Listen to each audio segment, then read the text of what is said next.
儿臣是从大清门抬进来的。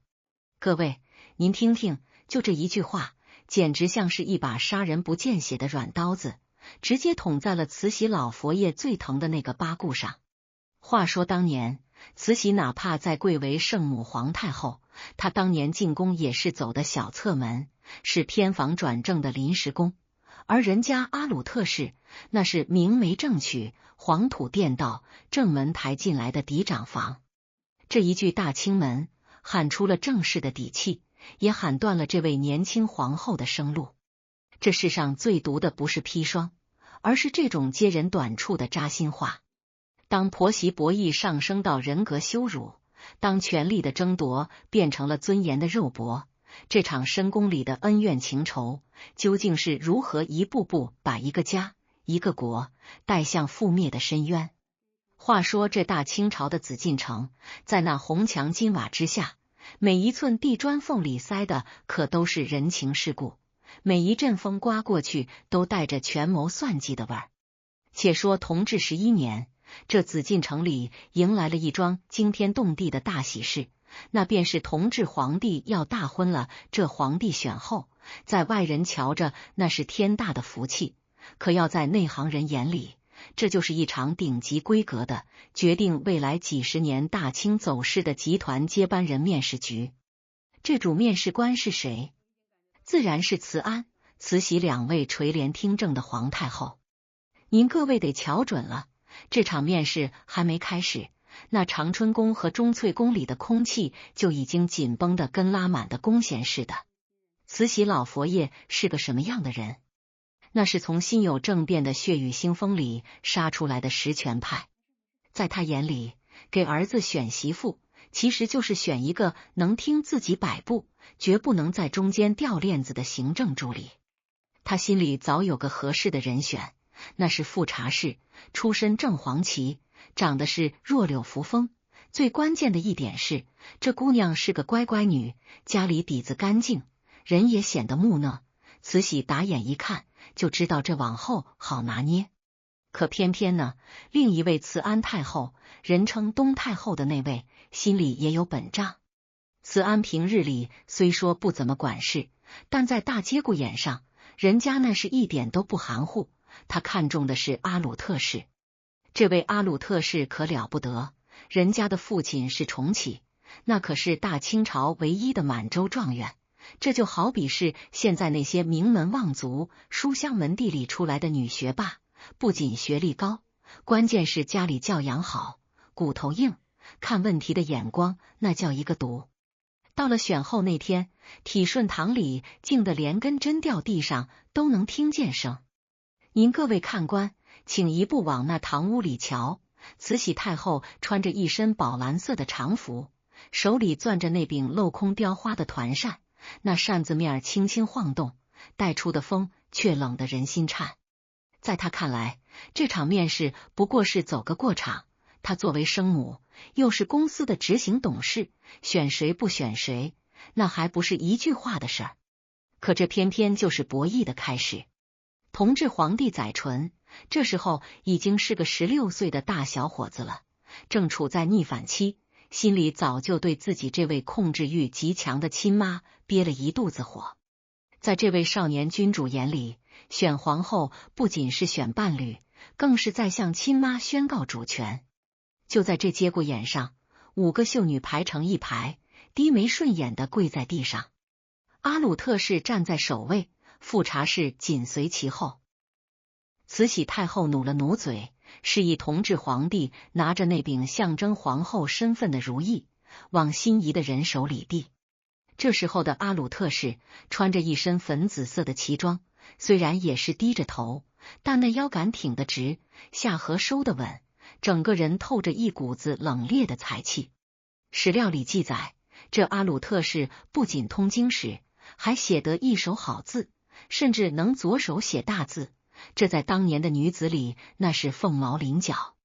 这种满分履历进宫，本身就让学历不高的慈禧心里犯嘀咕。在职场里，如果你这个空降的高管比老板还懂行，那老板第一反应不是欣慰，而是忌惮。同治皇帝手里攥着如意，心咚咚的跳。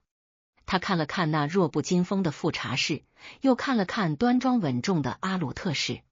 他心里明白，选了富察氏，那就是选了亲妈的傀儡，往后这宫里还是慈禧说了算；选了阿鲁特氏，那就是选了自己的盟友，也是选了慈安太后那一派的支撑。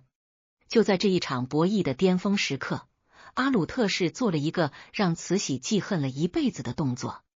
当皇帝犹豫不决的时候，阿鲁特氏虽然跪着，但她的眼神并没有像其他女孩子那样乱瞟，更没有去巴结上座的慈禧，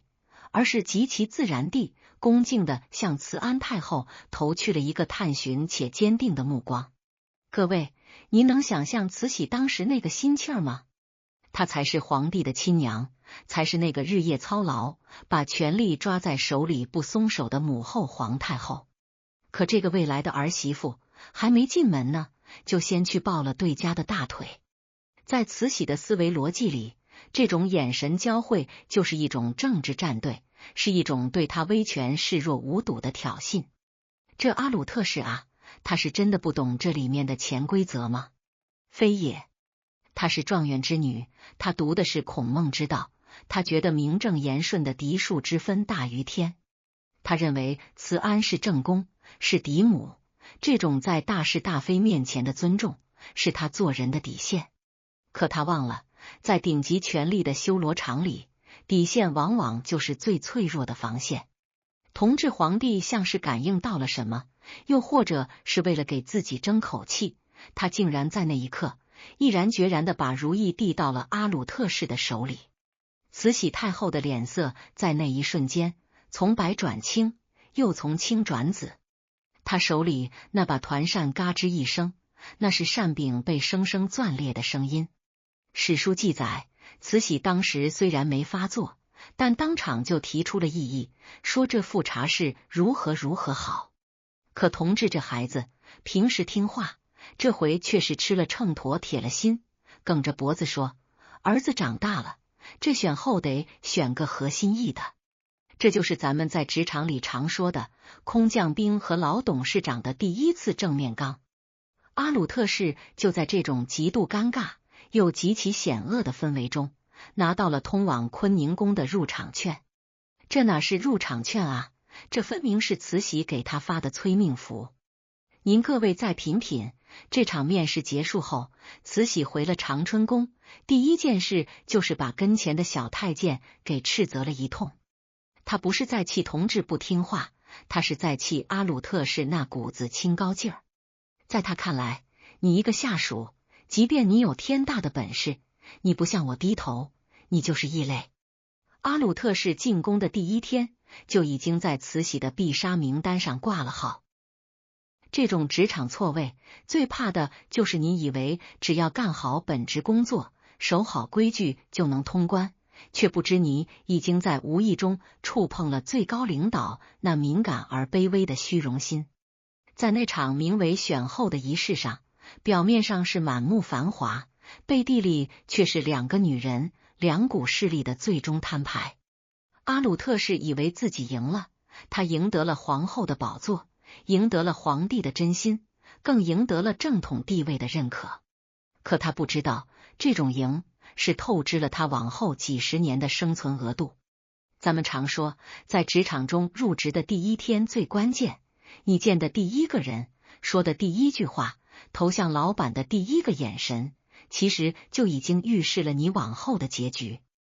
阿鲁特氏用他的端庄和刚毅，在这场顶级的权力面试中，给自己布下了一个无法解开的死局。他那双明亮通透的眼睛里装满了对规则的敬畏，却唯独没有装下对人性的防备。那选后大典散去后，夕阳斜照在紫禁城的琉璃瓦上，泛着一种冷飕飕的金光。慈禧站在台阶上，看着阿鲁特氏远去的背影，那种阴冷的目光仿佛能穿透层层旗装。他心里或许在想，既然你那么看重正统，既然你那么依仗慈安，那咱们往后的日子可长着呢。这便是一个时代的终极矛盾，一个守规矩的高管遇上了一个想当土皇帝的创始人。这种博弈注定没有赢家。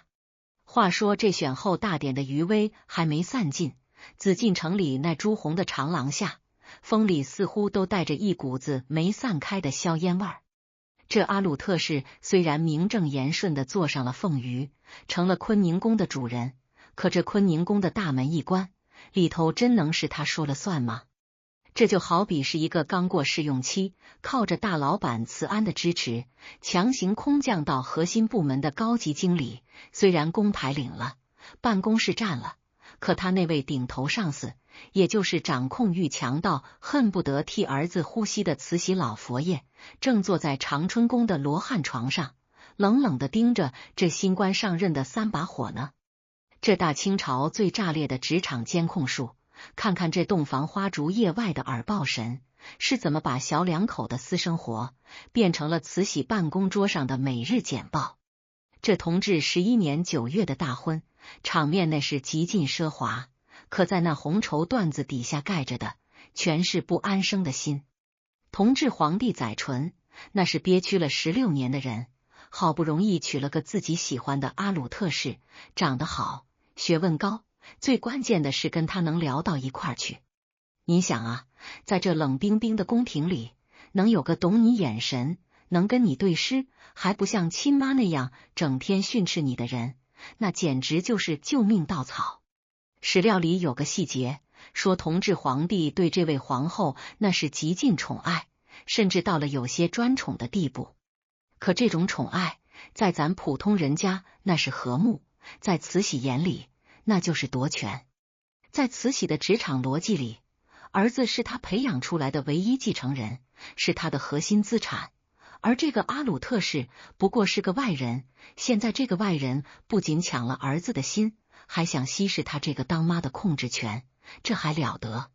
于是乎，这坤宁宫周围一夜之间就像是装满了无形的监控摄像头。那些个垂手伫立、眼观鼻鼻关心的太监宫女，哪一个是真心伺候皇后的？那全是慈禧撒出去的耳报神。这新媳妇刚过门，本想着能跟丈夫说2句私房话，可窗户外头总有那轻的不能再轻的脚步声，门帘子缝里总有一双双闪烁的眼睛。同治皇帝今儿个在坤宁宫待了几个时辰，跟皇后说了几句俏皮话，甚至皇后的手碰了皇上的哪件衣裳，不出半个时辰，这些信息全得原封不动地传到长春宫慈禧的耳朵里。这种感觉就像是你在单位加班，还没等活干完呢，老板已经在微信群里把你刚才喝了几杯咖啡，跟同事聊了几句天给直播了。这种极致的窒息感，就是慈禧送给儿媳妇的第一份新婚大礼。慈禧这招狠在哪儿？她不直接查岗，她玩的是心理战。她每天召见那些伺候的小太监，半眯着眼，手里拨弄着那指甲套，慢条斯理地问皇上昨个歇在哪儿了？皇后的气色瞧着可好啊？您听听，这话问的带刺。要是听说同治和皇后琴瑟和鸣，他的脸立马就拉得比驴还长，嘴里就开始嘟囔什么龙体为重，莫要荒废政事。这在现代职场里，就是那种看到下属关系好，怕他们搞小团体的卑劣领导，非得在中间搅和点沙子，让你这蜜月期过得跟服苦役似的。阿鲁特是个实诚孩子，也是个傲气孩子。他看着这些如影随形的眼线，心里不是不明白，可他那状元家教告诉他，为人不做亏心事，半夜不怕鬼敲门。他觉得只要自己守着皇后的本分，孝顺婆婆，慈禧总能看到他的好。可他错就错在太低估了一个权力狂的嫉妒心。史书里隐晦的提到过，慈禧甚至会因为同治给皇后画了一幅画，或者送了一个小玩意儿而大发雷霆。他觉得这种私相授受是对他权威的挑战。他要的不是一个能辅佐儿子的皇后，他要的是一个能帮着他监视儿子、控制儿子的傀儡。既然阿鲁特是不配合，甚至还想跟儿子搞2人世界，那慈禧就开始动真格的了。他开始在公开场合借着教导规矩的名义给阿鲁特氏扣帽子，进而个说皇后的发髻梳得不够庄重，带累了皇上的体面；民个说皇后的饮食太奢靡，不知道为国分忧。这些看似鸡毛蒜皮的小事，其实都是慈禧在给外界放信号：这个皇后我不满意。在那种高压环境下，阿鲁特氏的处境变得极其尴尬。他想往后缩，可同治皇帝偏要往前凑，皇帝越是想护着媳妇，慈禧那股无名火就烧得越旺。这就像是一个部门经理，老板看他不顺眼，可大老板却很器重他，这中间的夹板气足以把人逼疯。这种监控录像式的生活，最可怕的不是失去自由，而是失去信任。同治皇帝渐渐发现，自己跟媳妇说的每一句话，隔天都会变成慈禧训诫他的素材。他开始变得急躁、易怒，甚至开始躲避这种无孔不入的监视。而阿鲁特氏呢，她在这个冷冰冰的宫殿里，唯一能依靠的就是丈夫的那点温情。可这点温情现在也变成了催命符。她开始在深夜里对着油灯叹气，那一卷卷经书成了她唯一的慰藉。这种精神上的慢性凌迟，比直接打入冷宫还要残忍。慈禧这种耳报神战术，实际上是在进行一场彻底的人格拆解。她要把阿鲁特氏从一个有血有肉、有思想有才华的女人，磨成一个唯唯诺诺、连大气都不敢喘的摆件。他甚至会买通皇后身边的宫女，故意在皇后茶水里放凉了的，或者是故意在皇后就寝时弄出声响，以此来测试皇后的耐力。这在职场博弈里叫极限施压，就是要把你的心态搞崩，让你出错，只要你一出错，他就有借口把你彻底清除出局。阿鲁特是在这种环境下，还得强撑着皇后的仪态，每天清晨准时出现在长春宫请安，去迎接那如针扎般的目光。在那一段日子里，紫禁城的空气是粘稠的，每一场对话都像是预设好的剧本。同治皇帝试图通过放纵自己，甚至出宫寻欢作乐来逃避母亲的掌控，这在某种程度上也是被这种窒息的监控逼出来的。而慈禧却把这一切的过错全推到了阿鲁特氏头上，认为是因为皇后没有尽到劝谏的职责。这种颠倒黑白的逻辑让阿鲁特氏有苦难言。他就像是一个背了黑锅的高管，明明是领导决策失误，最后却要他这个执行层去买单。这蜜月期里的监控不仅毁了两个年轻人的感情，更是在这大清朝的权力核心里挖了一个巨大的坑。慈禧以为他通过这些耳报神掌握了一切，其实他失去的是亲儿子的信任，是这个家庭最后的温度。阿鲁特氏在那一双双监视的眼睛下，渐渐变得沉默寡言，那种在选后大典上透出来的灵动气儿，一点点被那朱红宫墙给吸干了。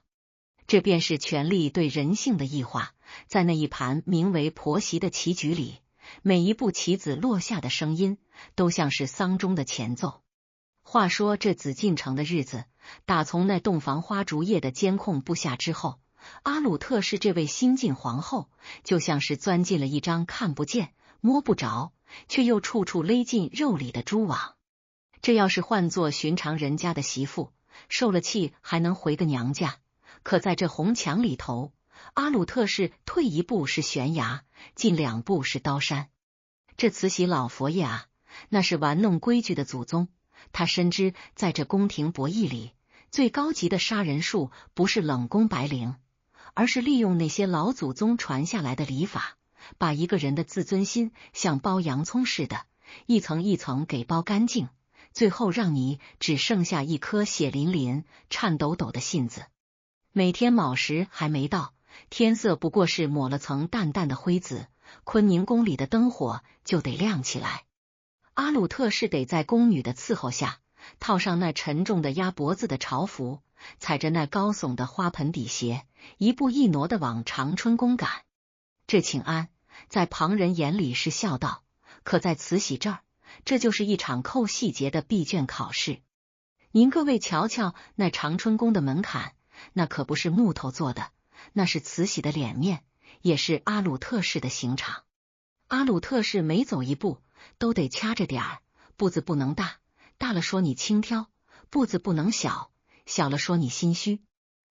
到了那儿还得垂手伫立在风口浪尖上等着，慈禧要是没传话，你就得在那儿站成一尊石像。史料里有个细节，说慈禧这人有个怪癖，她请安时喜欢让儿媳妇跪着回话，一跪就是半个时辰，嘴上却说着官体的话，什么皇后身子单薄，多跪跪能磨磨性子。您听听，这哪是婆婆疼媳妇，这分明是老班长在修理不服管的新兵蛋子。进了屋，这博弈才算真正进入了肉搏战。慈禧坐在那儿，手里捧着一盏官窑脱胎甜白盖碗茶，那茶盖轻轻拨弄茶汤的声音，在死寂的屋子里显得格外刺耳。阿鲁特氏跪在下面，头的低到能看见自己绣花鞋上的珍珠，还得听着慈禧那慢条斯理、不阴不阳的教训。慈禧最爱玩的一招，就是从最微末的细节里找茬。他会盯着阿鲁特氏鬓角边的一朵通草花，冷不丁的来一句：“皇后这花色泽偏淡了些，是不满意内务府的供奉，还是觉得哀家这儿太肃静，配不上你这大清门进来的身份？”各位，您细品这话，这就是典型的指桑骂槐加上职场软暴力。他不直接骂你，他拿你的出身说事，拿你的审美开刀，要把你那一身名门望族的傲骨，顺着这请安的功夫，一节一节的敲碎。阿鲁特是个实诚人，更是一个眼里揉不得沙子的学霸。他面对这种刻意的刁难，往往采取的是一种教科书式的回应，言必称规矩，行必守礼教。可他忘了，在慈禧这儿，规矩就是他手里的橡皮泥，想捏成方的就是方的，想揉成圆的就是圆的。当一个极其守规矩的下属遇上一个随时修改规则的老板，这种职场降维打击是最致命的。有一次，阿鲁特氏请安时穿了一身绛紫色的旗装，本是选后时慈安太后赞过的颜色，慈禧一见，立马就把脸沉了下来，说这颜色太压皇上的运势。阿鲁特氏低头回了一句：“儿臣谨记母后教诲，只是这颜色是按大清会典里的皇后品质备下的。”这一句话又戳了慈禧的心窝子。在慈禧看来，你跟我讲会典，你跟我讲大清律例，你这就是在讽刺我这个靠着儿子才坐稳位子的偏房不懂规矩。这种由于出身带来的心理自卑，在慈禧身上转化成了病态的攻击欲，他要把阿鲁特氏打造成一个连呼吸都得看他眼色的傀儡。这种扣细节的考试，不仅在衣着打扮上，更渗透进了生活的每一个缝隙。慈禧会故意在同治皇帝也在场的时候，考笑皇后的家训，或者是让皇后当众写字。阿鲁特氏那一手漂亮的流体，写的是鼓励遒劲，连同治都忍不住在旁边叫好。可慈禧呢，她斜着眼瞧了瞧，冷哼一声，字写得太硬，不像个安分守己的妇道人家。皇后啊，女子无才便是德，你这书读得太多，心也就野了。这叫什么？这叫全盘否定。无论你做得多优秀，在存心找茬的领导眼里，你的优秀就是你的原罪。这种软暴力最毒辣的地方在于，它让你产生一种自我怀疑。阿鲁特氏开始变得不敢说话，不敢表现，甚至在面对同治皇帝的关怀时，都带了一层厚厚的壳。史料记载，阿鲁特氏在这种长期的精神折磨下，身体很快就垮了。他原本就清瘦，在这长春宫里每日一次的细节审判下，整个人变得形销骨立。可慈禧还没完，她开始利用晨昏定省的机会，强行干预皇后的私生活。她会问皇后昨晚看了什么书，跟皇上聊了什么话。要是阿鲁特氏回答的稍微迟疑一点，慈禧就会大做文章，说皇后存心欺瞒，心怀鬼胎。这种把儿媳妇当成阶级敌人来审讯的架势，把长春宫变成了一座没有栅栏的监狱。阿鲁特氏在这场博弈里犯了一个致命的错误，他试图用道理去感化一个权力狂，试图用沉默去对抗一个极度诚信的婆婆。在职场人情里，这种扣细节实际上是一种权威的再确认。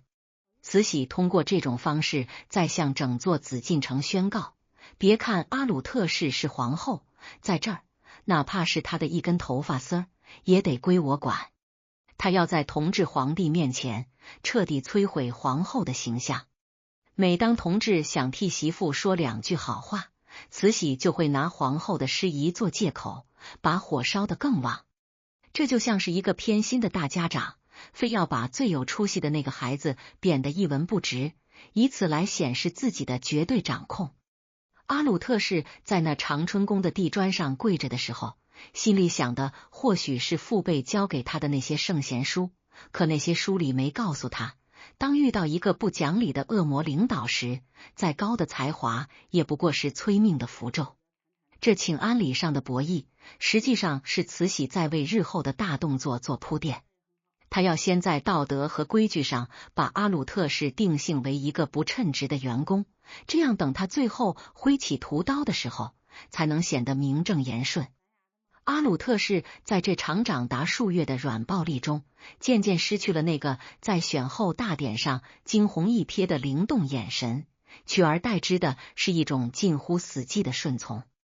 可这种顺从并没有换来慈禧的怜悯，反而让慈禧觉得索然无味，甚至觉得这个对手太容易被击垮，从而变本加厉地进行人格羞辱。这种每天都要面对显微镜式挑刺的生活，心理素质稍微差点的人恐怕早就崩溃了。阿鲁特氏还在撑着，他那最后的一点底气依然来自那句还没说出口的大清门。这种清高在慈禧眼里就是最刺眼的挑衅。咱们常说，在单位里，如果你发现老板开始在你的考勤、报销甚至写邮件的字体上找茬，那你得小心了，这说明他不是在管你，他是在逼你走。可阿鲁特是没地方可走，他背后是整个家族的荣辱，他只能在这长春宫的细节地狱里一点点耗尽自己的生命。话说这长春宫里的请安考试，阿鲁特氏虽然靠着那股子书香门第的傲气硬生生顶了下来，可这朱红宫墙里的折磨哪有停歇的时候啊？这要是搁在现在的职场里，你业务能力再强，迟到早退抓不着你的错，老板还有最后一招必杀技，那就是拿你的绩效产出说事儿。在这一宫之主的博弈局里，皇后的核心任务是什么？那自然是诞育嫡子，承袭大统。可这生儿育女的事儿虽说是天意，但在慈禧老佛爷的手里，却变成了一场杀人不见血的政治构陷。慈禧是怎么拿儿媳妇这暂时没动静的肚子，把一个正宫娘娘生生逼成误国妖孽的？同治大婚之后，这小两口的日子过得那叫一个拧巴。同治皇帝载淳，那是打心眼里稀罕这位阿鲁特氏，可越是稀罕，慈禧就越是像个幽灵似的横在床头。史料里有记载说，慈禧不仅限制皇上进坤宁宫的次数，甚至还亲自下旨让皇帝去临幸那位他看中的乖乖女富察氏。这就好比是老板不仅管你上班干活，连你下班回哪家睡觉跟谁吃饭都要开个行政指令。同治这孩子打小被压抑狠了，逆反心理一上来，你越让我去富察氏那儿，我偏不去，我宁可自个儿在大殿里坐一夜，我也不去碰那个耳报神。可这么一来，麻烦就大了。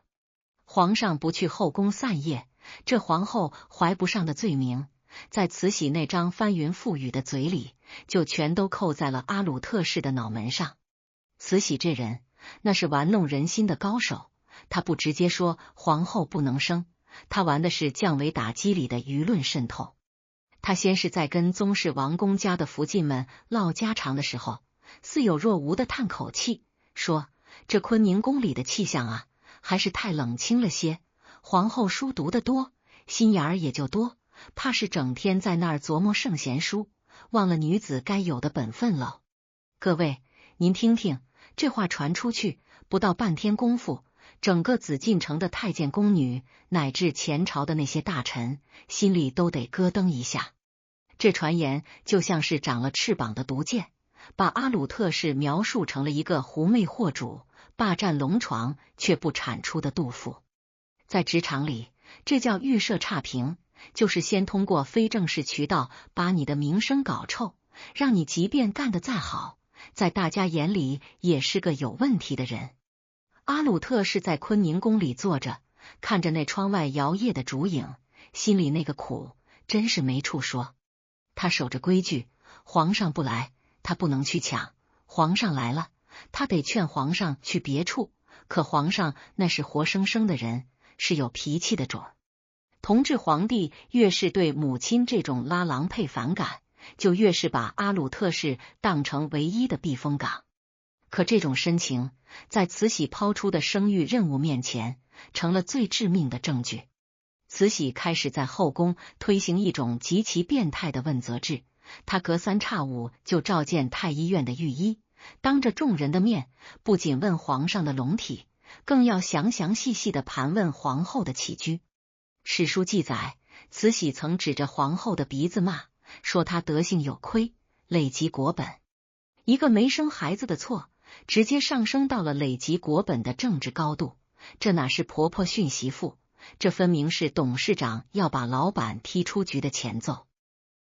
最绝的是，慈禧还利用了那种封建迷信式的心理战。她请了一些所谓的法师、喇嘛在宫里搞法事，明面上是祈福，背地里却让人散布消息，说皇后的命理与大清的国运相冲，所以才久久怀不上隆重。这种舆论攻势最是杀人不见血。阿鲁特氏每天去长春宫请安，面对的不再仅仅是慈禧一个人的刁难，而是周围所有宫人那种躲闪、鄙夷，甚至带着怜悯的目光。那种空气里弥漫的异类感，足以让一个正常人发疯。阿鲁特是这种书香门第出来的女子，最看重名节。她试图通过更加勤勉的礼佛、更加克己的坐卧来证明自己的清白。可她不知道，当规则的制定者想要你输的时候，你所有的自律都是在自投罗网。咱们把这事儿映射到现在的职场和家庭博弈里瞧瞧。慈禧这招叫资源封锁加道德绑架。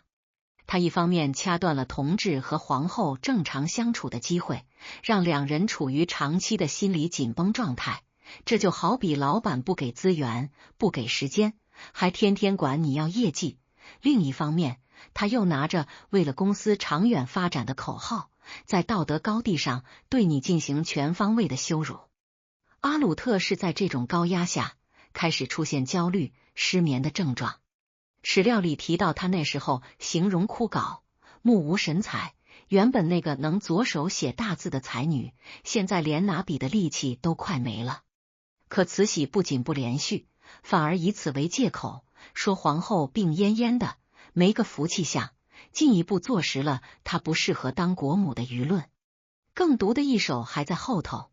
慈禧见舆论造得差不多了，便开始在同治皇帝面前施压，说是要给皇上冲喜，要大举册封其他的妃嫔。他这是要把阿鲁特氏彻底孤立开来。同治皇帝这时候表现出了一种悲剧性的英勇，他不仅拒绝了母后的安排，甚至为了保护皇后，干脆开始长时间不进后宫。这下可捅了马蜂窝了。慈禧把这笔账全部算在了阿鲁特氏头上，认为皇后使了什么厌胜之术，或者是用那种清高的态度挟持了皇上。那种逻辑是极度荒谬的。皇上不听我的话，肯定是被你教坏了；皇上不亲近别的女人，肯定是被你勾引住了。这种欲加之罪的政治构陷，让阿鲁特氏在后宫的生存空间被压缩到了极致。阿鲁特氏在那一段时间里，唯一能说上话的只有慈安太后。慈安虽然也急着想抱孙子，但他毕竟是个厚道人，他劝阿鲁特氏要忍，说只要熬出个太子来，你这辈子的苦就到头了。可这句话对阿鲁特氏来说简直是如芒在背。他心里明白，在这长春宫的主位眼里，自己生不生孩子其实已经不重要了，重要的是慈禧需要一个借口来废掉他这个不听话的妻子。生育不过是慈禧手里的一块砖，想砸谁就砸谁。这种从子宫延伸到权力的博弈，体现了慈禧作为最高统治者那种极度自私又极度残忍的本性。他甚至不惜让大清的皇统面临断绝的风险，也要在这一场婆媳肉搏战中赢个痛快。当你的婆婆不仅是你的长辈，还是你的顶头上司，甚至还是舆论的掌控者时，你就算是有天大的委屈，你往哪儿喊？阿鲁特是在那高墙下慢慢学会了闭嘴，学会了像个影子一样活着。可这种沉默，在慈禧看来就是最顽固的抵抗。这场关于肚子的战争，实际上已经把同治、皇后和慈禧三个人一起拖入了万劫不复的深渊。那种由于缺乏后嗣带来的恐慌感，在紫禁城里蔓延，最终变成了一股足以吞噬一切的政治黑风。话说这长春宫里的气压是越来越低，那打着生育任务旗号的舆论战，把阿鲁特氏原本那点子清亮的眼神磨得像蒙了灰的古镜。这要是搁在寻常职场，老板天天拿业绩挤兑你，你大不了卷铺盖走人。可这大清朝的皇后是没退路的。阿鲁特氏在那坤宁宫里，日日听着外头的风言风语，看着慈禧老佛爷那张阴晴不定的脸，心里那股子状元门第的傲气，就像是被死死按在炭火底下的火星子，瞧着是灭了，可里头烫得能灼人骨头。那是同治12年的一个午后，紫禁城的日头毒辣辣的烤着，连那汉白玉石阶都烫脚。长春宫里，慈禧正歪在榻上，手里掐着2颗和田玉的健身球，那咯吱咯吱的声音听得人心烦意乱。阿鲁特氏跪在下面，今儿个是因为同治皇帝又没去富察氏那儿，慈禧把这股子邪火全都撒在了皇后头上。慈禧那嘴快得像刀片子，劈头盖脸的骂阿鲁特氏不贤不德，说他狐媚惑主，甚至指着皇后的鼻子说他没教养。阿鲁特氏那会儿已经行销鼓励了，可他听着听着，那原本低垂的脖梗子竟然一点点挺直了。史料里有个细节，说当时阿鲁特氏回了一句极重的话，虽然声音不大，却像惊雷一样在长春宫炸开了。他对着那位权倾天下的婆婆不卑不亢地吐出一句：儿臣是从大清门抬进来的。各位看官，您各位且停一停手里的茶杯，咂摸咂摸这5个字的斤两。这大清门是什么地方？那可是大清朝的祖宗门，是正宫皇后大婚时才能走得到。当年的慈禧虽然现在贵为圣母皇太后，可她进宫的时候走的是哪儿？她是选秀进来的，走的是神武门，是侧门，名分上那是偏房。即便她后来凭着生了同治皇帝母以子贵，坐上了太后的位子，但在封建礼法的那个硬杠杠里，她这辈子都没资格走大清门。阿鲁特氏这一句话，那是拿最钝的刀子往慈禧最烂的窗口上捅啊！这在职场博弈里叫什么？这叫阶级降维打击。你老板虽然现在有钱有势，可你是个名牌大学正儿八经考进来的，他是当年花钱买了个文凭转正的，你当众拎出这学历底子来，那是诚心要老板的命。慈禧当时那个反应，据老太监们后来传，那是气得浑身乱颤，连手里的玉球都掉在地上，摔了个粉碎。他这辈子最恨人提嫡庶二字，那是他心里永远拔不掉的一根刺。他苦心经营这么多年，杀八大臣，斗鬼子六，为的就是让人忘了他那个兰贵人的卑微起点。可这个儿媳妇竟然当着这么多宫女太监的面，把这层遮羞布给撕了个稀烂。阿鲁特是在那一刻其实是存了必死之心的。他看透了，在这长春宫里，无论他怎么退让，怎么守规矩，慈禧都不会放过他。既然左右是个死，那他就要守住他那个状元女儿的尊严，守住他那名正言顺的皇后体面。这种博弈是书生与流氓的对决，书生赢了理，流氓却要了命。慈禧那张原本就阴鸷的脸，在那一瞬间变得煞白，随即又涨得紫青。他猛地站起身来，指着阿鲁特氏，半天说不出话来。您各位想象一下那个画面，一个是满腹经纶，是礼法如生命的清高皇后，一个是权欲熏心，是尊严为草芥的霸道婆婆。两人隔着一张黄花梨的几案，那是跨越了血缘，跨越了身份的阶级死斗。慈禧心里那个恨呐，不仅仅是因为被揭了短，更是因为她发现这个她一直想驯服的小职员，骨子里竟然有着她一辈子都求不来的那股子正气。在慈禧的思维里，权力就是一切，可阿鲁特是告诉她，有些东西是你手里那点权力永远买不着的，那就是名分。这一记背刺之后，婆媳两人的关系彻底崩盘，连表面上的客套都没了。慈禧回过神来后，第一件事就是找同治皇帝哭诉，说皇后要反了，说皇后目无尊长。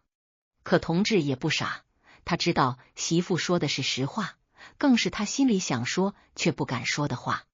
同治越是护着皇后，慈禧对阿鲁特氏的杀心就越重。史书记载，慈禧当时甚至想过要废后，可阿鲁特氏是慈安太后定的，是大清门进来的，废后那得惊动宗人府，得有个天大的理由。于是慈禧就开始了更加阴毒的冷暴力和精神虐待。她不仅彻底断了皇后的月例银子，甚至连坤宁宫的供给都开始克扣。这种在肉体上饿着你，在精神上羞辱你的手段，就是慈禧对那句大清门的最狠报复。咱们把这事儿映射到现代人情世故里瞧瞧。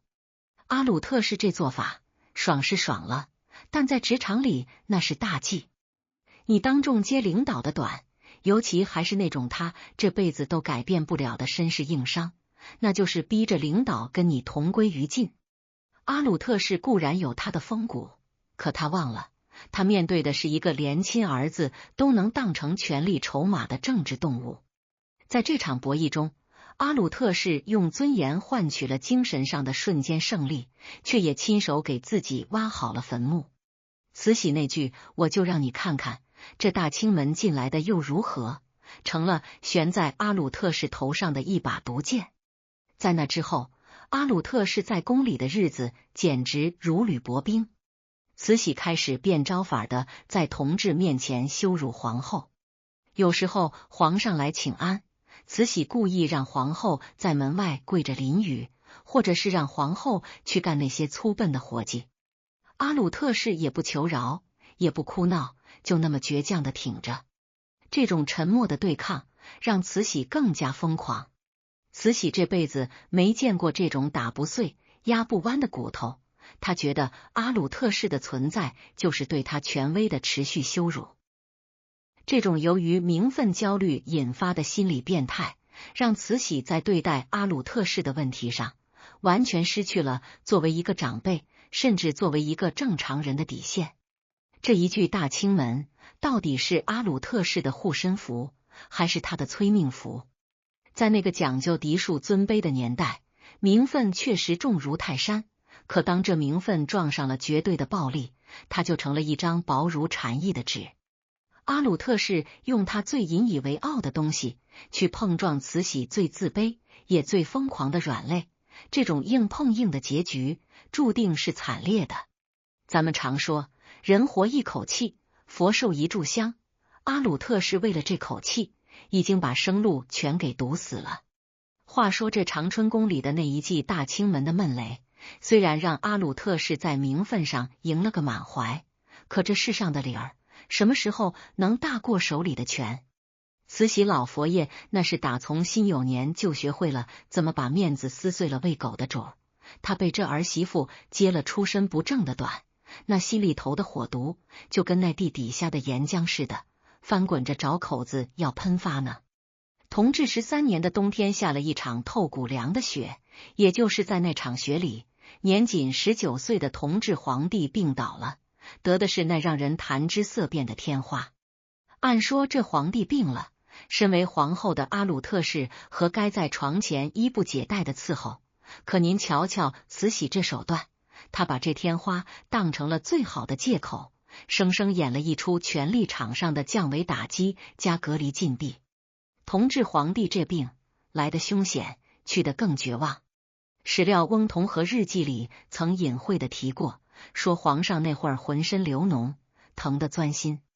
阿鲁特氏心疼的眼泪成串的掉，几次三番想进养心殿去瞧瞧丈夫，可您猜怎么着？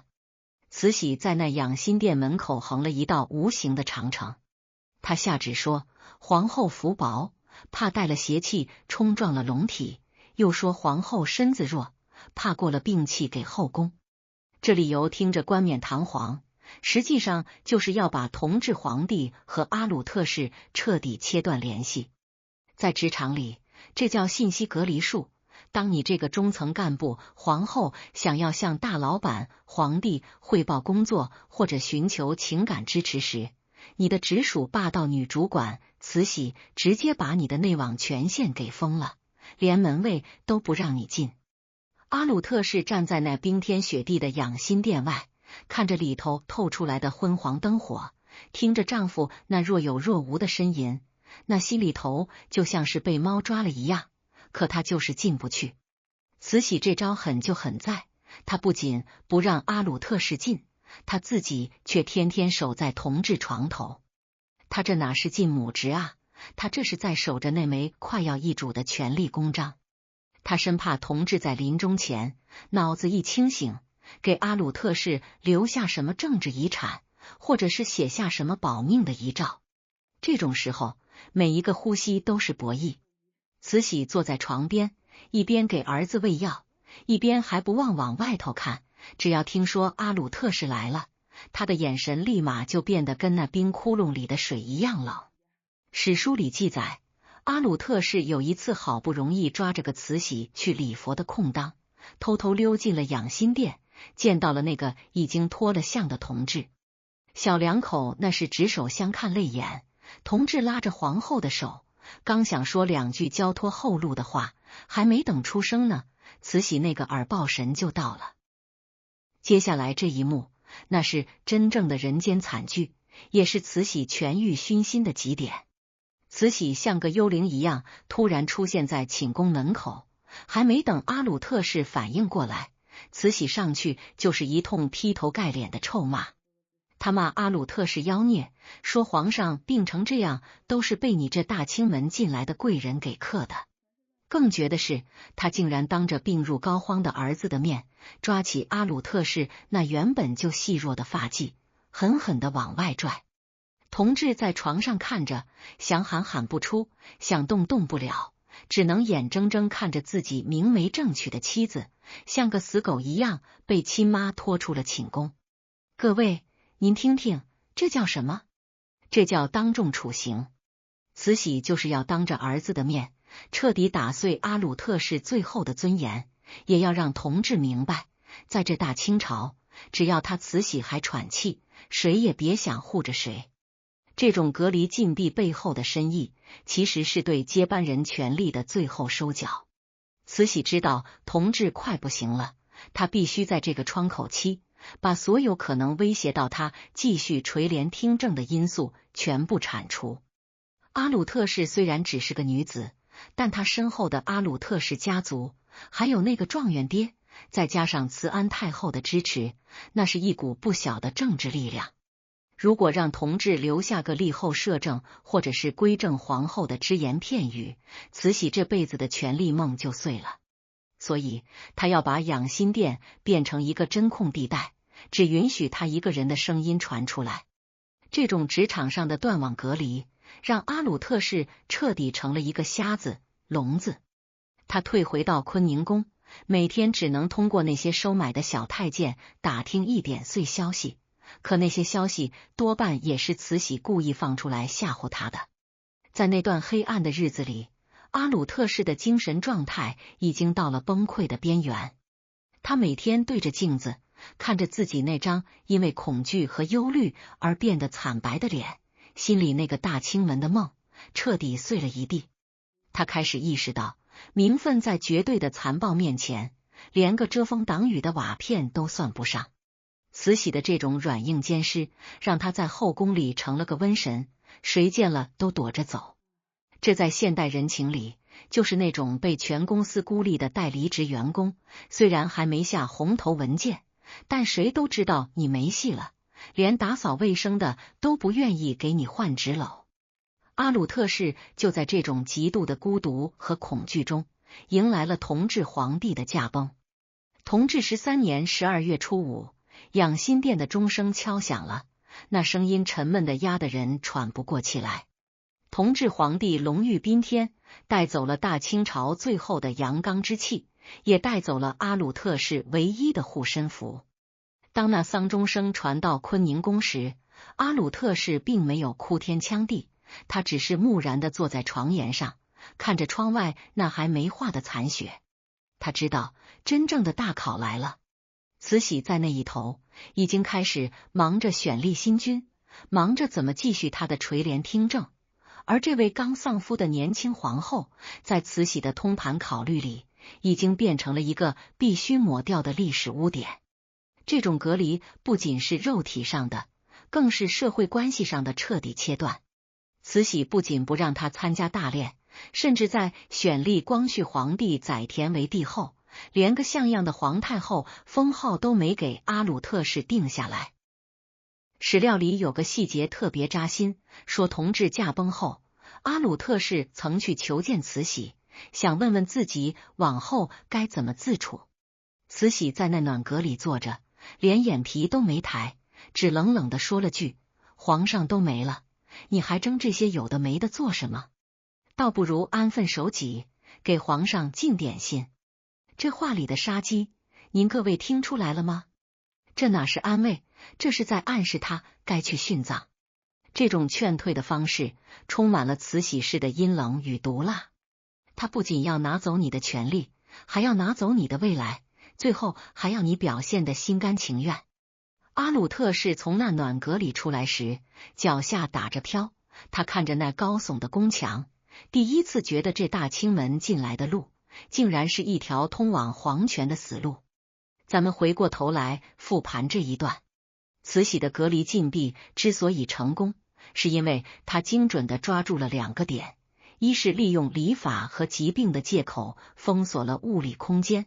二是利用权力的绝对优势封锁了情感和法律空间。阿鲁特氏虽然有嫡妻的大旗，但在一个不讲规则、只讲输赢的疯子面前，旗子越红，死得越快。这就警示咱们现代人，在博弈中，如果你发现对手已经开始不顾一切，甚至开始动用行政手段限制你的基本权利时，千万别再跟他讲什么道理，得赶紧给自己找退路。可惜阿鲁特氏他没路可走。话说这同治皇帝龙御宾天，那养心殿的丧钟一响，整个紫禁城就像是被兜头浇了一盆冰水，透着那股子钻心的凉气。这没了丈夫的皇后，在那封建礼法里叫为王人，可在这慈禧老佛爷的棋盘上，阿鲁特氏现在就是个废子，还是个占着位子、碍着新手落盘的累赘。这不仅是婆媳的斗法，这简直就是一场顶级的情报拦截战，藏着大清朝最深不可测的人性黑洞。同治皇帝走得仓促，可他毕竟是当了12年皇位的人，心里清亮着呢。他知道自己这一撒手，最亲、最傲、也最没心机的皇后，绝对落不着好。史料里有一些影影绰绰的记载，说同治在病榻上，趁着神志还能支棱起来的一刹那，偷偷给皇后写了点东西。有人说是嘱托，有人说是遗诏，甚至民间演绎里说那是一封求救信，想让阿鲁特氏的母家阿鲁特氏家族和那些个老臣们在关键时刻保住皇后的名分和性命。您各位想想，同治那时候浑身烂得没一处好肉，哆哆嗦嗦写下那几个字的时候，心里该是多大的绝望。他这辈子活在亲妈的阴影里，最后这点子力气全用来想给心爱的女人留个后手了。这在现代职场里就像是一个即将离职的老主管，想给手下最信任的兵留个转岗的保底协议，这叫临终托付，也是最后的政治博弈。可他低估了慈禧，慈禧这辈子玩的就是情报。在这紫禁城里，哪怕是一只麻雀飞过，只要慈禧想知道那是公是母，就没人敢瞒着。那封信还没等传出养心殿的重重帷幕，还没等递到阿鲁特氏那双冻得发青的手里，就已经落到了慈禧的御案上。您各位且瞧瞧那个画面，深更半夜，长春宫里摇曳着几点昏暗的牛油蜡，慈禧穿着一身黑底团花的坎肩，手里捏着那张还带着药味和血渍的黄纸，那长长的金护甲在纸面上划过，发出刺耳的声响。她没哭也没怒，而是发出一阵让人毛骨悚然的冷笑。她心里想的是，好啊，我的亲儿子到死了还在跟我玩这一手，你越是想护着他，我就越要让你看看这天下到底是谁的规矩。这封信的截获成了慈禧彻底撕下伪善面具的导火索。他并没有拿着信去质问阿鲁特氏，而是玩了一场极致的心理摧残。他让人把这封信在阿鲁特氏面前不经意的露了半个角，然后当着皇后的面慢条斯理的投进了那烧得通红的火盆里。阿鲁特氏当时眼珠子都要瞪出来了，她知道那是她最后的希望，是丈夫留给她唯一的暖气儿，可那火苗子一蹿，灰飞烟灭，连个渣子都没剩下。慈禧在那火光映照下，那张脸显得格外狰狞，她盯着阿鲁特氏，悠悠地说了一句：“皇上累了，心思也乱了，这些胡言乱语，烧了是对皇上好，也是对你好。各位，您听听，这叫杀人诛心。他不仅烧了你的救命稻草，还要站在道德的高地上告诉你，我这是为了保全你的名声。”这种心理博弈，在职场里叫降维打击式的信息抹杀。老板截获了你向上级投诉的证据，不声不响的毁掉，然后当面警告你，我知道你想干什么，但我能让你所有的努力都变成一堆废纸。阿鲁特是在那一刻，心里的那根弦彻底崩了。他原本还存着一丁点幻想，觉得只要有皇上的只言片语，哪怕是去守灵，哪怕是去出家，好歹能有个念想。可慈禧这一烧，把他和同治之间最后的唯一的联系彻底从人间抹掉了。阿鲁特氏看着那盆灰，整个人瘫在地上，半天没回过神来。他终于明白，在这紫禁城里，慈禧不点头，连死人的话都不算数。接下来，慈禧开始了更深层的精神隔离。他利用这封信作为抓手，在朝堂上放出风声，说同治皇帝晚年神志不清，都是被某些进士和枕边人给带累的。这不仅是泼脏水，这是在给阿鲁特氏定性。在现代职场里，这叫背景调查造假，通过污名化一个人的过去，来剥夺他的未来。阿鲁特氏身边的宫女、太监原本还对这位主子存点怜悯，可一瞧这架势，谁还敢往前凑？大家都像躲避瘟疫一样躲着坤宁宫。史料里记载，那段日子里，阿鲁特氏每天的膳食不仅差得离谱，有时候甚至连口热茶都喝不上。慈禧就是要让他在极度的物质匮乏和精神孤独中，自己走到那个悬崖边上。最让人心惊的是慈禧对阿鲁特氏父亲重启的态度。重启那是满洲状元，是极重名节的人。慈禧故意派人去传话给重启，话里话外都在透着一股子冷气。皇后这身子骨，怕是撑不到皇上入土的那天了。您这位当父亲的，也得有个心理准备。这哪是体恤老臣，这是在逼亲爹去劝闺女死啊！这种利用血缘关系进行的终极施压，是慈禧最毒也最见不得光的手段。阿鲁特氏在那冰冷的宫殿里，等不到丈夫的密信，却等到了老父亲的一句随大丧，那是何等的绝望！这种心理上的合围，让阿鲁特氏意识到，这大清朝虽大，却已经没有一个角落能容下他的呼吸了。咱们把这事儿往深了品。慈禧为什么要费尽心机去截获、去烧掉那封信？因为她怕同治在信里揭露了他对儿子的控制，怕同治在信里赋予了皇后某种超越他权威的合法性。慈禧的权力建筑在母慈子孝的虚假外壳下，一旦这个外壳被打破，他的统治根基就会动摇。所以他必须把所有的证据都清理干净。阿鲁特氏在那场火盆边的博弈里，输掉的不仅仅是那张纸，更是他作为一个活人的所有社会支持。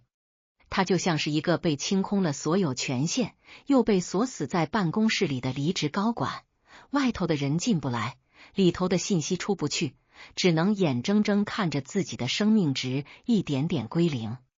在那封信化为灰烬的那一刻，阿鲁特氏最后的一点生命火花也随之熄灭了。他原本还有那股子大清门禁的傲气，可现在那傲气变成了沉重的枷锁。他发现，在这个讲究权术和暴力的世界里，真情和名分竟然是这么的可笑。慈禧坐在高位上，看着这个曾经让他如鲠在喉的儿媳妇一点点枯萎，心里那种复仇的快感，恐怕是超过了所有权力的满足。这种损人不利己的内耗，在慈禧看来，是他维护权威必须付出的代价。可他忘了，这每一把火，每一句扎心的话，都在为大清朝的覆灭添柴加火。当一封信变成了催命符，当至亲变成了监考官，这人世间最悲惨的事儿也不过如此了。阿鲁特氏在那死寂的坤宁宫里，开始默默地准备他最后的谢幕。他不再哭泣，不再抗争，甚至在面对慈禧派来的那些挑衅的奴才时，还带上了一丝近乎诡异的微笑。那种微笑是看透了生死的冷，是那种既然你们想要我死，那我就死给你们看的最后决绝。话说那坤宁宫里最后的一丁点火星，随着那封被截获的绝命信化为灰烬，算是彻底在这紫禁城的寒风里熄了火。这没了念想的人，就像是那断了线的风筝，瞧着还在天上晃悠，可底下的人早就把线给绞了。同治皇帝的灵柩停在乾清宫，那漫天遍地的白绸子晃得人眼晕，满宫里的哭声跟那北风混在一起，听得人心惊胆战。阿鲁特氏此时已经不是那个能左手写大字，能在大清门前挺直腰板的骄傲皇后了，她成了个没名没分的游魂。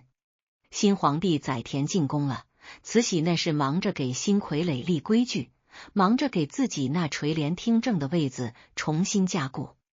您各位想啊，这新皇帝要是立了，阿鲁特氏算什么？她是先皇的皇后，按理说该是皇太后，可慈禧这辈子最容不下的就是别人跟她平起平坐。要是给阿鲁特氏封了太后，这后宫里岂不是又多了一个名正言顺的嫡母？慈禧这种人，那是宁可我负天下人，绝不让权力分出一丝一毫。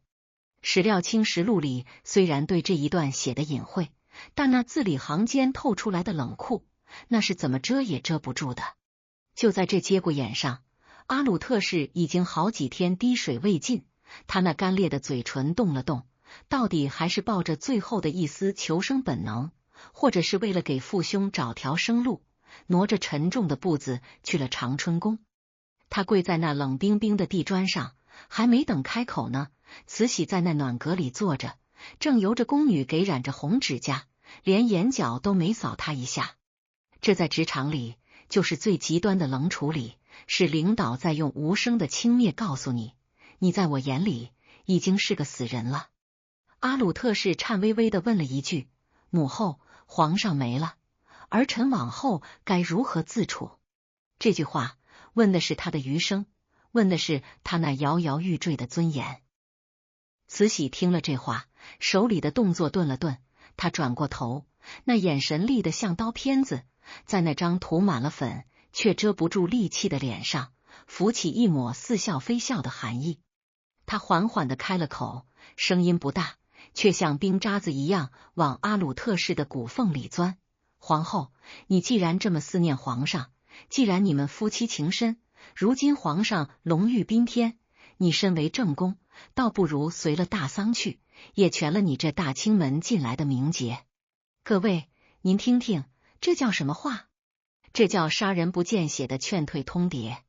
在现代语境里，这就是老板对着一个没利用价值的员工说，公司倒闭了，老员工都得跟着陪葬，你表现得这么忠诚，不如现在就去跳楼，还能落个好名声。慈禧这是把死路包装成了恩典，把谋杀美化成了礼法，这种极致的冷酷，足以让任何一个活人的心在那一瞬间结成冰。阿鲁特氏听完这4个字，整个人像是被抽了筋一样，瘫在那儿半晌没动弹。他看着慈禧那双毫无温度的眼睛，终于彻底看清了，这大清朝的规矩、礼教、尊严，在这位老佛爷眼里，不过是随时可以用来勒死人的白绫。他那句大清门禁的骄傲，此时成了最辛辣的讽刺。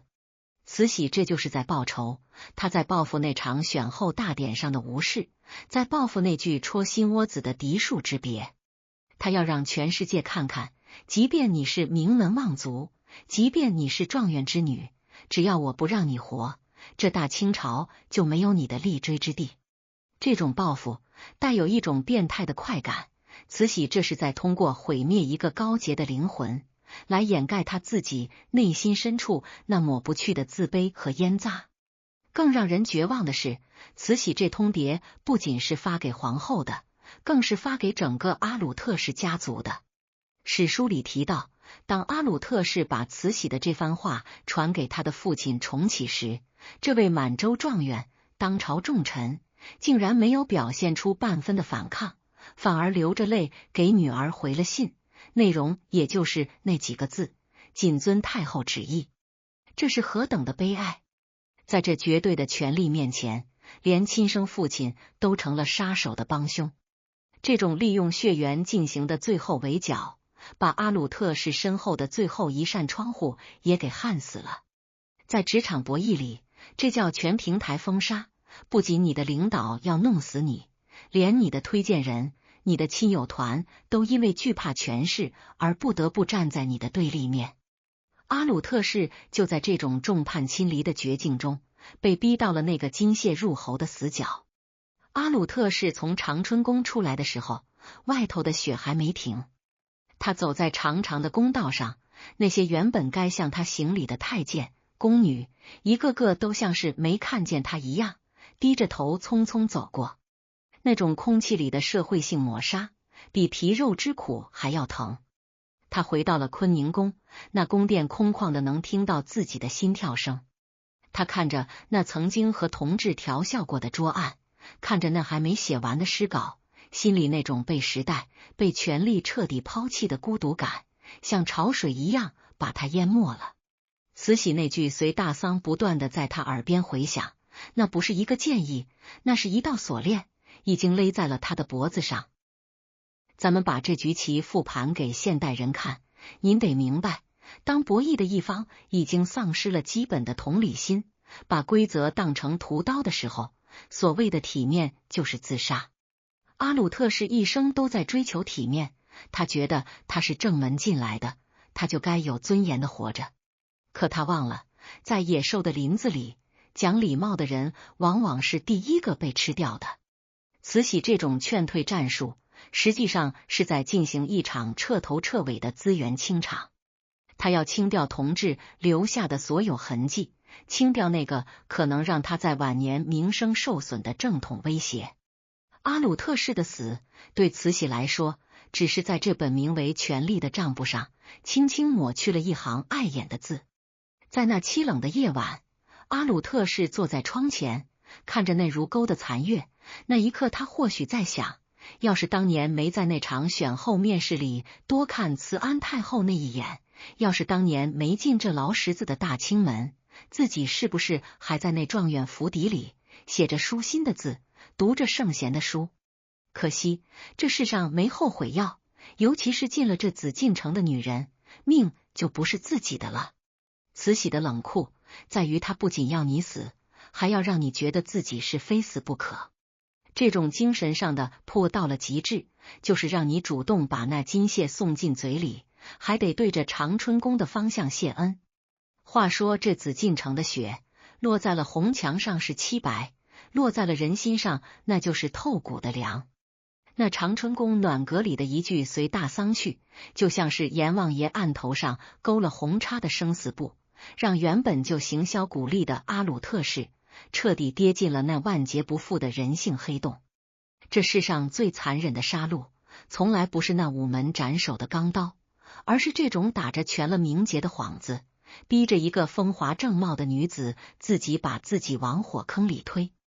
那是慈禧老佛爷把这儿媳妇最后的一扇生门给焊死了。同治14年正月的宫里，本该是张灯结彩的年味儿，可坤宁宫里静得像是一座活死人的墓穴。